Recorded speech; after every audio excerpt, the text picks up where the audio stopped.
હવે જોઈશું સમાચાર વિસ્તારથી। ડુપ્લિકેટ માર્કશીટ અને ડિગ્રીની ફી વધાર્યા બાદ નર્મદ યુનિવર્સિટીએ હવે માર્કશીટ, ટ્રાન્સક્રિપ્ટ અને ડિગ્રીની ખરાઈ કરીને મોકલવાની ફીમાં વધારો કર્યો છે। હાઈ ક્વોલિટી પેપર મોંઘા થતા નર્મદ યુનિવર્સિટીએ ડુપ્લિકેટ માર્કશીટ અને ડિગ્રીની ફીમાં 20 થી 50% વધારો કર્યો છે, જેનો અમલ આજથી 15 જાન્યુઆરીથી થશે। હાઈ ક્વોલિટી પેપર મોંઘા થતા નર્મદ યુનિવર્સિટીએ ડુપ્લિકેટ માર્કશીટ અને ડિગ્રીની ફીમાં 20 થી 50% વધારો કર્યો છે, જેનો અમલ 15 જાન્યુઆરીથી થશે। પરીક્ષા વિભાગે જણાવ્યું કે ડુપ્લિકેટ માર્કશીટ અને ડિગ્રીના પેપરની ગુણવત્તા જાળવવી ખૂબ જ જરૂરી છે, તેમજ ખર્ચાને ધ્યાને રાખીને આ નિર્ણય કરાયો છે। અમે ટેન્ડર જાહેર કર્યા હતા, પરંતુ તે ભાવમાં કોઈ પણ પાર્ટી ભાગ લઈ રહી ન હતી।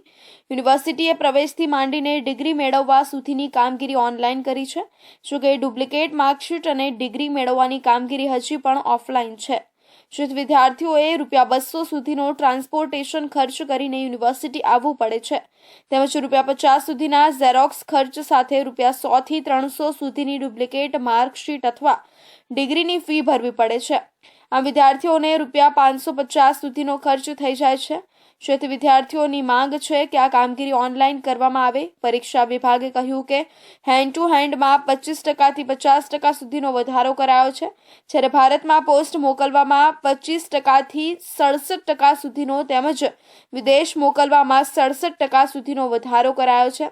જો કે તેની પાછળનું મુખ્ય કારણ એ છે કે છેલ્લા ઘણા વર્ષોથી યુનિવર્સિટીએ માર્કશીટ, ટ્રાન્સક્રિપ્ટ અને ડિગ્રીની ખરાઈ કરીને તે મોકલવાના મોડની ફીમાં વધારો કર્યો ન હતો, જેની સામે પરીક્ષામાં ફરજ બજાવતા કર્મચારીઓને ચૂકવાતા ભથ્થામાં વધારો કરાયો છે।